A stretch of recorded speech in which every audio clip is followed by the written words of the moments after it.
Welcome back to Lower Keys Living, everybody.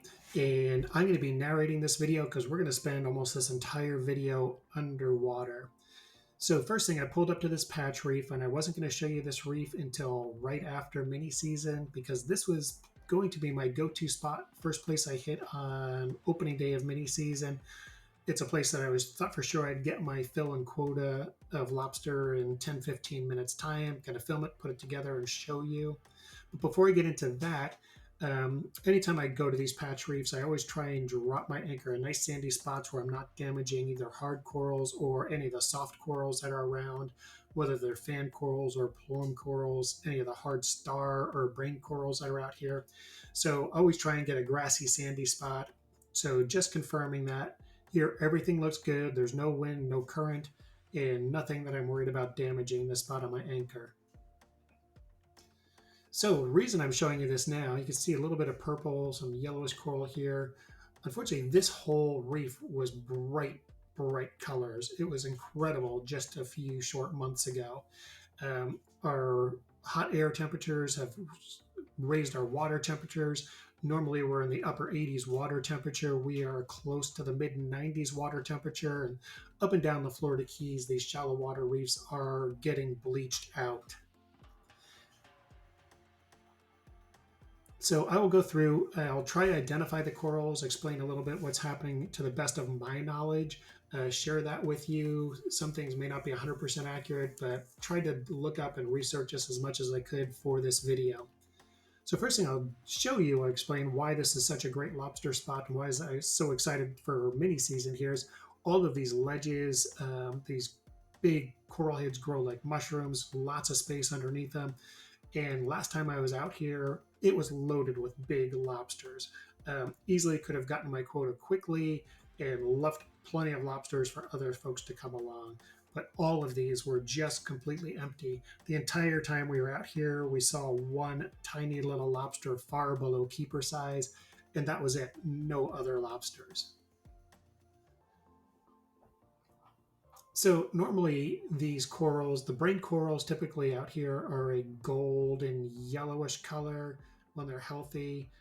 This was the only living sea fan we found out here. These purple sea fans, this is normally a forest of sea fans out here with that purple color. Here are some softer types of coral, the softer corals that have bleached out and turned white.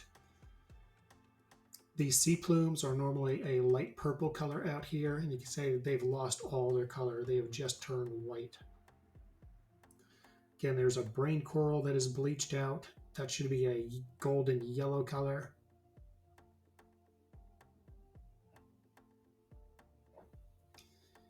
And as I scan around, I am just in shock at how much things have bleached out here. And again, looking under these ledges that should have been loaded with lobster, there is just nothing. It's just part of the food chain. The base part of the food chain starts with these coral heads and works its way up. And if there's no food at the bottom, there's no food for the larger species. They're just not here. And again, checking out these ledges underneath this dead coral head, no lobsters here. And this area, a little bit bigger than the size of a football field, maybe 100 yards by 100 yards in size. Again, some close-up of some sea plumes that have bleached out. So from what I understand, when these bleach, just when they turn white, they have ejected the algae that gives them their color. So the coral is technically still alive when they're first bleached out like that, but they lose a lot of the protection that that symbiotic algae gives them and leaves them susceptible to disease, to predation. So once they bleach out, they don't have long for things to turn around before they do fully die off. So coming up here, and I'll show you up close here in just a second, some of these what were bright purple coral heads. I'll try and get in close on a few of these. But you see this big star coral used to be a bright purple. This one's got a tiny bit of color left to it.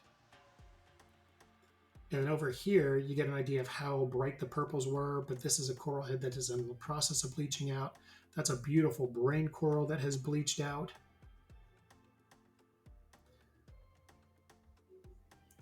And I don't know what type of coral this is, that yellow in the center, but I saw some of that around that's still holding color. Seems to be a little more impervious to the warmer water.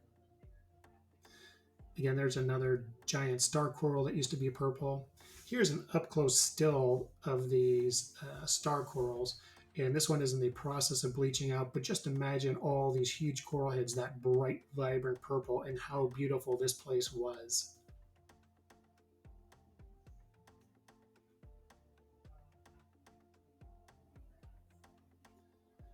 And here is a purple sea fan. The left side has bleached out. The right side's got a little purple in it, but it's dying. These are two different types of coral. I'm not going to try and identify them to you, but these have bleached out, and then you can see what happens to the coral, surrounding coral. Here's a star coral with two bleached out brain coral attached to it. So all in all, it was really depressing to see out of this particular reef. This is one of my favorite places, not a place I share with a lot of people. But these big coral heads, it just looks like a graveyard with giant tombstones out here right now. Just the lack of life out here was really depressing on this snorkel trip. This was going to be my pre mini season scouting trip, but not to be. I will be making alternate plans for opening day on mini season.